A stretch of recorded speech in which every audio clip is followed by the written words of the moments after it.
자, 이 시간 우리에게 주신 하나님의 말씀 함께 보도록 하겠습니다. 사사기 18장 1절로 7절까지 말씀입니다. 사사기 18장 1절부터 7절입니다. 그때 이스라엘에 왕이 없었고 단 지파는 그때 거주할 기업의 땅을 구하는 중이었으니 이는 그들이 이스라엘 지파 중에서 그때까지 기업을 분배받지 못하였습니다. 단 자손이 소라와 에스다울에서부터 그들의 가족 가운데 용맹스런 5사람을 보내어 땅을 정탐하고 살피게 하며 그들에게 이르되 너희는 가서 땅을 살펴보라 하며 그들이 에브라임 산지에 가서 미가의 집에 이르러 거기서 유숙하니라. 그들이 미가의 집에 있을 때에 그 레위 청년의 음성을 알아듣고 그리로 돌아가서 그에게 이르되 누가 너를 이리로 인도하였으며 내가 여기서 무엇을 하며 여기서 무엇을 얻었느냐 하니 그가 그들에게 이르되 미가가 이러이러하게 나를 대접하고 나를 고용하여 나를 자기의 제사장으로 삼았느니라 하니라.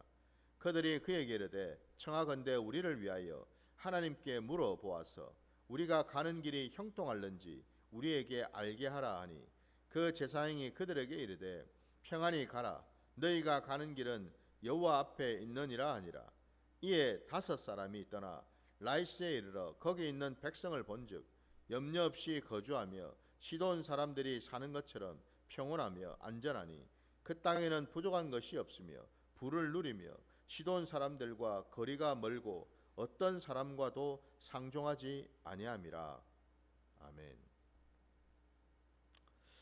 자, 오늘 우리에게 주신 말씀을 가지고 왕이 없었고 라는 제목으로 말씀을 나누고자 합니다. 오늘 우리가 함께 읽은 이 본문 첫 절 말씀에 그때에 이스라엘에 왕이 없었고 라고 시작을 하고 있습니다. 시작부터가 조짐이 좋지가 않다라는 것을 우리가 짐작할 수가 있죠. 이미 앞에서 우리가 17장 6절 말씀에 동일하게 그때는 이스라엘에 왕이 없었으므로 사람마다 자기 소견에 옳은 대로 행하였더라 라는 말씀을 이미 보았습니다. 동일한 그때 이스라엘에 왕이 없었고 반복해서 이 말씀이 이어지고 있습니다. 이스라엘에 왕이 없었다. 그 왕은 다른 왕이 아니라 이 여호와 하나님을 가리킨다고 말씀을 나누었죠. 그냥 단순히 사람 왕을 지칭하기보다는 오늘 이 사사기 말씀을 우리에게 보여주시는 까닭은 참 왕이 누구이신지, 우리 인생에, 우리 삶의 자리에 진짜 왕이 누구시고, 그리고 정말 그 왕이 왕답게 우리를 다스리고 계시는지, 그 말인즉슨 우리가 정말 여호와 하나님을 우리의 왕으로, 만왕의 왕으로 인정하고 우리는 그 만왕의 왕이 되시는 여호와 하나님 앞에 무릎을 꿇고 그 말씀에 귀를 기울이고 그 말씀대로 순종하며 살아가고 있는지를 돌아보게 하시려고 오늘 이 말씀을 보여주신 줄 믿습니다. 왕이 없어요. 왕이 없으니 당연히 아까 우리가 읽었던 17장 6절 말씀처럼 각자 자기 소견에 옳은 대로 행할 수밖에 없는 그런 시대에 있었다라는 거죠. 그러면 당연히 오늘 본문에 나타나고 있는 이 단 지파가 등장하고 있지 않습니까? 이 단 지파가 지금 오늘 말씀에 의하면은 아직까지 기업을 분배받지 못해가지고 그들이 차지할 땅, 그들이 거주할 땅을 지금 찾아서 여기저기 정탐을 하고 다니고 있는 중이라고 말씀하고 있어요. 근데 이 대목이 좀 이상해요. 아니 다른 지파들은 다 기업을 받아가지고 정착해서 살고 있는데 왜 하필 단 지파만 이렇게 아직도 땅 분배를 받지 못했을까? 정말 그러한가?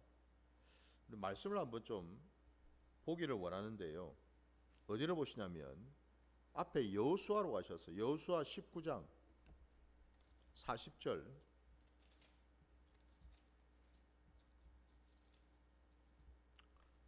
여호수아 19장입니다.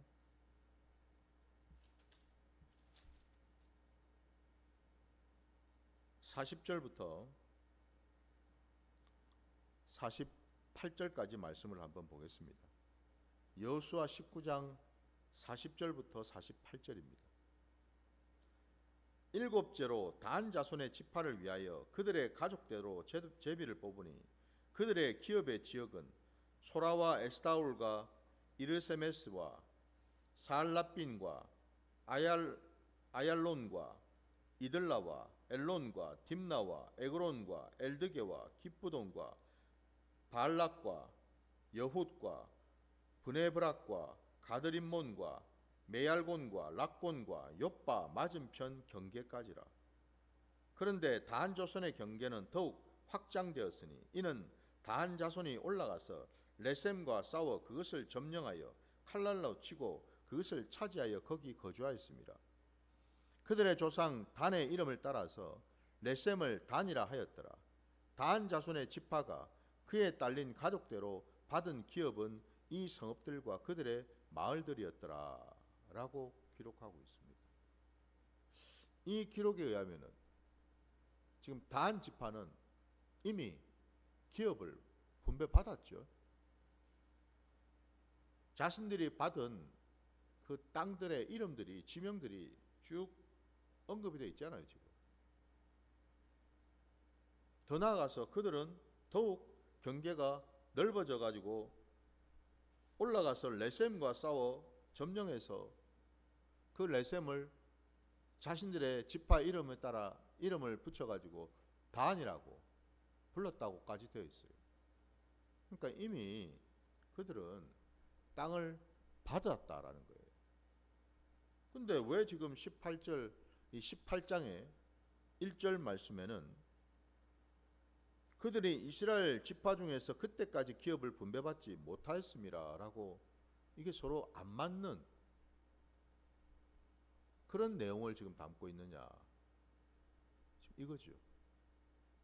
이미 여호수아 말씀에서는 땅을 받았는데 문 또 새삼스럽게 땅을 또 분배를 받느냐. 정확하게 말씀드리자면은 여호수아 19장에 나오는 말씀이 맞죠. 이미 그들도 다른 지파처럼 땅을 분배받았습니다. 제비뽑기를 했고. 근데 문제는 그들이 거주했던 그 땅에 살고 있는 원주민들, 블레셋 사람들, 그들과 늘 부딪히고 싸움으로 인해 가지고, 그러니까 다시 말씀드리면 그 땅에 있는 원주민들을 완전히 몰아내지를 못했다라는 거예요. 완전히 싸워서 물리치지를 못하고 남아 있었다라는 거예요. 그 주변에. 결국 이 단 지파는 그 원주민들과의 싸움에서 이기지를 못하고 자기가 분배받은 그 땅에서 나갈 수밖에 없는 그런 처지에 놓였다 이 말입니다. 바로 그것 때문에 그들은 새로운 땅, 좀 편안하고 안전하게 살 수 있는 땅을 또 찾아 나서게 되었다 이 말이에요. 지금 왜 이런 일이 벌어졌을까요?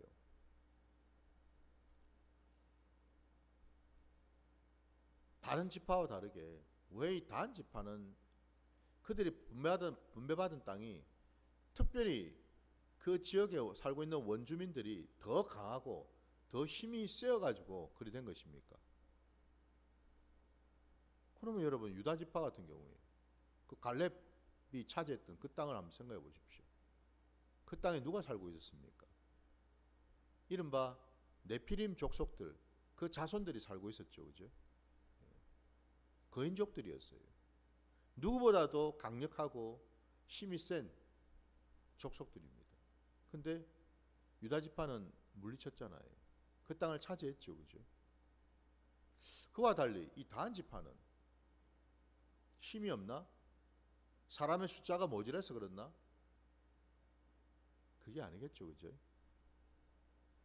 우리가 아는 대로 그 땅을 주신 이가 누구세요? 여호와 하나님이십니다. 그들이 가나안 땅에 들어와서 모든 전쟁을 치를 때마다 그 전쟁을 지휘하시고 인도하신 이는, 승리케 하신 이는 여호와 하나님이시지 이스라엘 백성들이 아니었다라는 거죠.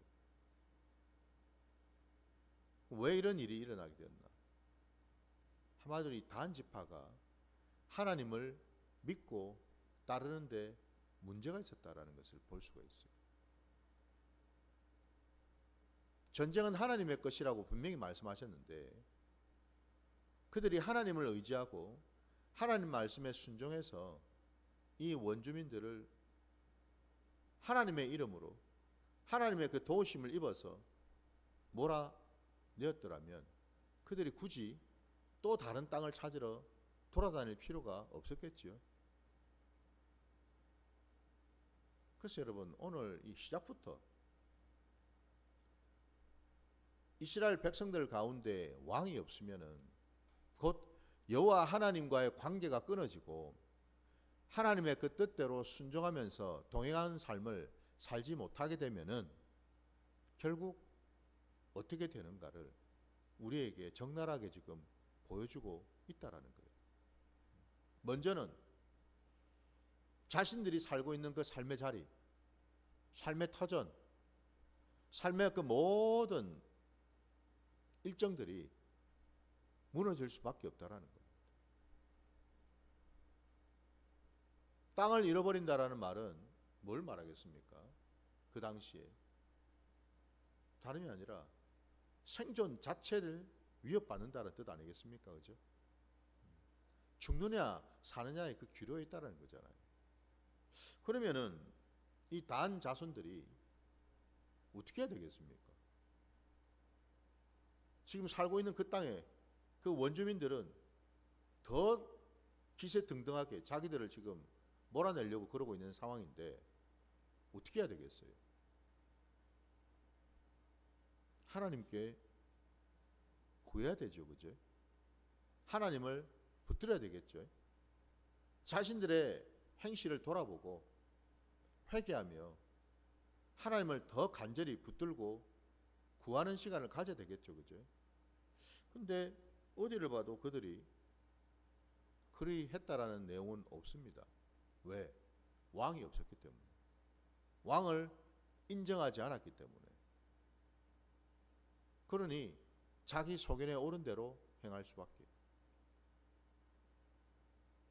결국 자기 소견에 오른 대로 하나님을 붙들고 의지하기보다는 사람들을 뽑아가지고 그들로 하여금 땅을 정탐하게 만들고 그리고 그 땅을 차지하도록 했다라는 것. 결국 오늘 본문에 그 정탐꾼들 5사람을 보내어가지고 주변 곳곳을 이렇게 정탐을 하게 하다가 결국 그들이 간 곳이 에브라임 산지에 있는 미가의 집에까지 이르게 되었다고 되어 있습니다. 우리가 앞에서 보았던 그 미가지요. 그죠? 근데 그 집을 들여다보니까 거기에 제사장이 있더라는 거예요. 신기하죠? 아니 왜 이 개인 집에 제사장이 이렇게 있지? 이 집에 웬 이런저런 제사를 지내는 물건들이 있지? 왜 집안에 이런 산당이 있을까? 신당이 있을까? 단 지파가 보기에도 뭔가 좀 깨름칙하고 이상해요. 그래서 자초지정을 지금 오늘 본문에 보면 4절에 보니까 고치고치 물었습니다. 그랬더니 또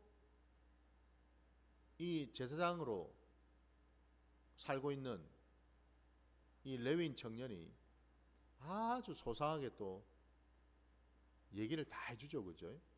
여차여차 해가지고 자기가 에브라임 산지에 왔더니 거기 미가라는 사람을 만나가지고 그가 자기를 자기 집에 불러들여서 자기를 제사장으로 삼고 자기한테 이런저런 것들을 주고 일이 되었다라고. 모든 얘기를 단 지파 사람이 이 정탐꾼들이 다 들었어요.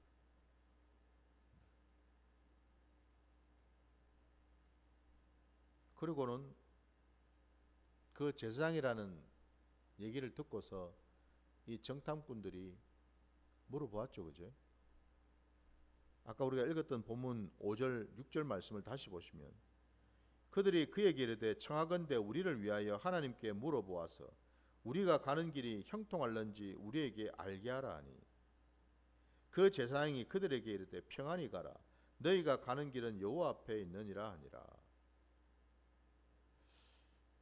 아니 왜 정탐꾼들이 자기들이 속해 있던 그 분배받은 그 땅, 원래 살고 있던 그 땅에서 하나님께 여쭤봐도 됐을 텐데 떠나기 전에. 그렇지 않습니까? 가기 전에 하나님 우리가 새로운 땅을 찾으려고 하는데 갈까요 말까요? 그것부터 먼저 여쭤보는 게 우선 아니겠습니까? 근데 그 우선순위를 놓치고 그들은 자기 소견에 오른 대로 그냥 정탐꾼을 뽑아가지고 떠났어요. 정처 없이. 그러다가 이제 이 레위인 제사장을 이제 만나니까 그제서야 물어보고 있습니다. 근데 또 이 레위인 제사장도 그 묻는 질문에 아주 잘 대답해 주죠, 그죠? 여기서 이 잘 대답해 준다라는 말이 갖는 의미는 자신들에게 물었던 그 단 지파 정탐꾼들의 입맛에 맞게끔 그들이 마음에 원하는 것을 얘기를 해 주었다 이 말입니다. 왜 제가 이 말씀을 드리냐면 지금 이 제사장이 제대로 된 제사장일까 싶기 때문에 그렇습니다. 정말 하나님의 음성을 듣고 하나님의 말씀을 정확하게 전하고 있는 제사장일까? 그렇지 않으면 하나님과의 관계는 끊어져 있고 그저 사람을 위한 제사장, 사람 좋으라고, 더 나아가서는 자기를 위해서 자기의 신병과 자기의 안녕을 위해서만 생각하는, 그래서 얼마든지 사람에게 종노릇하면서 사람 비유 맞추고 입맛에 맞는 일들을 하는 그런 제사장은 아닌지 돌아볼 필요가 있겠죠.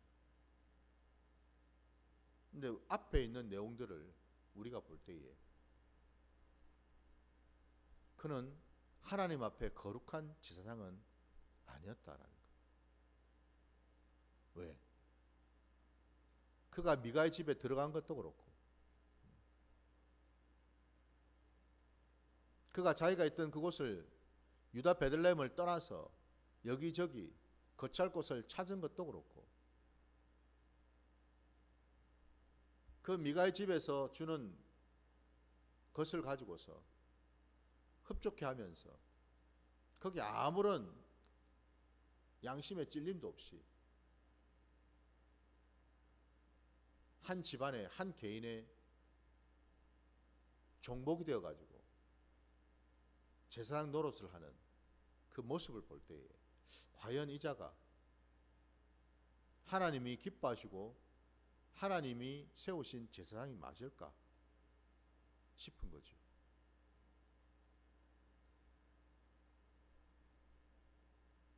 이스라엘에 왕이 없었던 시대에 놀랍게도 아주 심각한 모습 중에 하나가 바로 신앙이, 예배가 무너졌다라는 사실. 거기에 핵심에 제사장이 하나님의 제사장이 되어야 되는데, 하나님의 뜻을 받들고 하나님의 뜻을 전하는 그 제사장이 돼야 되는데, 사람 눈치를 보고 사람 비율을 맞추고 그 모인 사람들의 입맛대로 위로하고 권면하고 그냥 축복만 하는 그런 제사장으로 전락을 해버리니, 겉으로 볼 때에는 많은 사람들이 모여듭니다. 왜? 모인 사람들의 그 본성에 맞는 얘기만 해주니까, 위로해주고 축복해주니까 다 좋아들 하죠. 가뜩이나 세상 일로 지쳐 있는데 교회 오니까 위로도 해주고 축복도 해주고 잘 될 거야, 행복할 거야, 복 받을 거야, 부자 될 거야, 천국 갈 거야, 이런 얘기만 해주니까 당연히 모인 사람들은 좋을 수밖에, 그죠? 좋죠. 찔림도 없고 뭘 해도.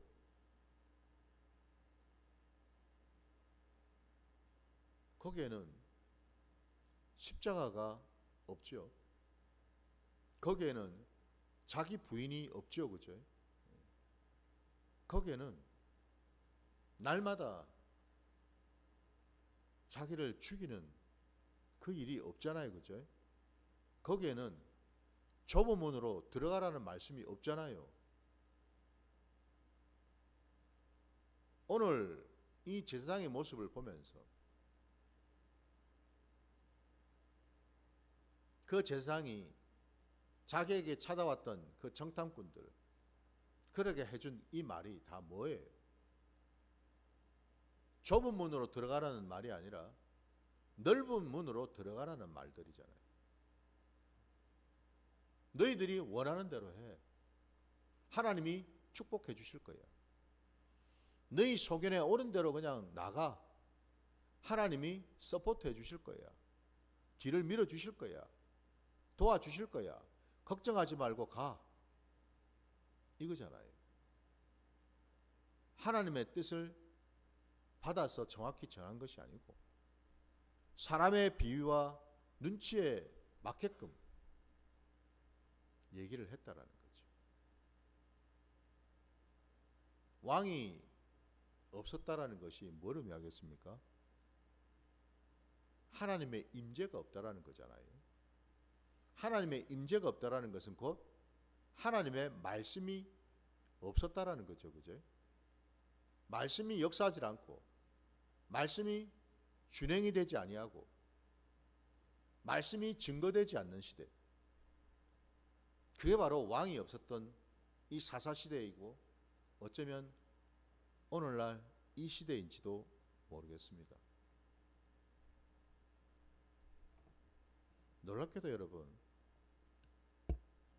한국 교회가 오늘날 이렇게까지 힘들어지고 추락한 데에는 그 중심에 목회자가 있죠.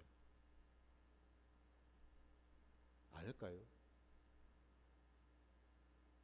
오늘날 많은 교회 목회자들이 제사장 직분은 잘 감당하는 것 같은데 하나님은 또 목회자를 통해서 뭐 하기를 원하셔요? 하나님의 말씀을 가감없이 정확하게 증거하고 전하는 예언자의 역할도 감당하기를 원하시거든요. 근데 오늘 많은 목회자들이 예언자의 사명은 잃어버리고 오직 제사장의 사명만 감당하려고 한다라는 겁니다. 근데 그 제사장의 사명조차도 하나님의 뜻을 정확하게 전달하는 제사장이 아니고 하나님 앞에 나아갈 때에 어떤 예배자로 서야 되는지를 정확하게 알려주는 그런 제사장이 아니고 사람의 비율을 맞추고 사람 눈치 보면서 결국 뭐예요? 제사장 자신의 안위, 안녕, 거기에만 마음이 빼앗겨서 사람들이 싫어하는 말, 시험 들 만한 말, 이런 말들은 입 밖에도 내지 아니하고 그저 위로하고 축복하고 권면하는, 그냥 좋은 게 좋은 거라고 생각하는 그런 것만 하고 있더라 이 말이죠. 그러니 교회가 부흥이 되죠. 왜? 잘한다 잘한다, 잘했다 잘했다 필요하죠 여러분. 위로도 필요하고 축복도 필요하고 권면도 필요하고 필요하죠 여러분. 그것을 제가 부정하는 것이 아니에요. 해야죠. 당연히 해야죠. 그러나 또 한편으로 하나님의 말씀에는 분명히 책망의 말씀, 징계의 말씀, 경고의 말씀, 경계하는 말씀도 분명히 있는데 왜 그거는 전하지 않느냐라는 겁니다. 오늘날 말씀을 증거하는 자체가 너무나 편중되어 있고 편식이 심하더라 이 말입니다. 그죠? 제사장 자기들이 입맛대로 취사 선택해가지고 좋은 것만 뽑아가지고 그것만 전하고, 뭔가 불편하고 자기도 불편하고 성도들도 불편해할 만한 그런 말들은 쏙 빼버리고 이런 일을 하고 있더라 말이죠. 이게 오늘날 교회의 현실은 아닌지.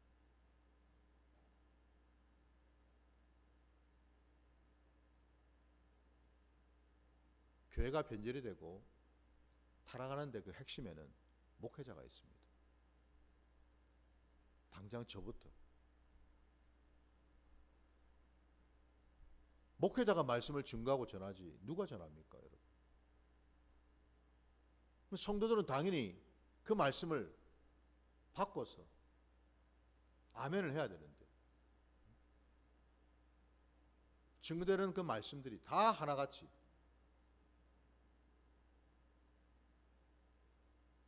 편중된 말, 편향된 말만 한다면 과연 그것을 하나님이 기뻐하실까? 거기에 하나님이 역사하실까를 우리가 한번 돌아봐야 되겠죠. 그 점은 곧 뭐죠? 교회가 여러분 부흥이 되고 성장한다는 것이 다 하나님의 은혜요, 하나님의 축복만은 아니다라는 것을 분명히 우리가 알아야 된다는 겁니다.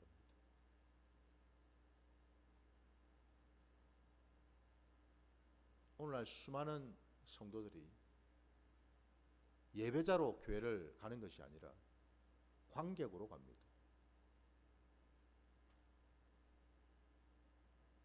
그건 여러분 예배가 될 수가 없죠. 모두가 다 예배자로서 하나님 앞에 서야 되는 거지, 관람객으로 가서 머물고 있다가 떠나는, 그건 예배일 수가 없다라는 거죠. 왕이 없는 시대에 이와 같은 패역한 모습들이, 부패하고 타락한 모습들이 나타날 수밖에 없다라는 거죠. 나는 지금 어떤 말씀을 증거하고 전하고 있는가를 저도 돌아보죠.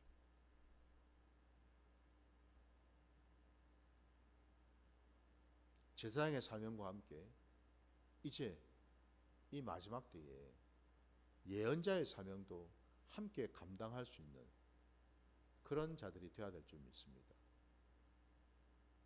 그 책임이 다른 누구보다도 목회자들에게 엄중하게 있다라는 사실을 깨달아야 될 줄 믿습니다. 당장 저부터, 하나님부터 큰 책망을 받을 수 있다라는 것을 깨닫고 정말 하나님의 뜻에 합한 하나님의 말씀을 가감없이 증거하고 전할 수 있는 그런 하나님의 신실한 말씀의 종들 되시기를 주의 이름으로 축원합니다. 자, 오늘 말씀 여기까지 드리고 주님 주신 기도로 예배를 마치겠습니다. 하늘에 계신 우리 아버지여, 이름이 거룩히 여김을 받으시오며 나라가 임하시오며 뜻이 하늘에서 이루어진 것 같이 땅에서도 이루어지이다. 오늘 우리에게 일용할 양식을 주시옵고 우리가 우리에게 죄진 자를 사하여 준 것 같이 우리 죄를 사하여 주시옵고 우리를 시험에 들게 하지 마시옵고 다만 악에서 구하시옵소서. 나라와 권세와 영광이 아버지께 영원히 있사옵나이다.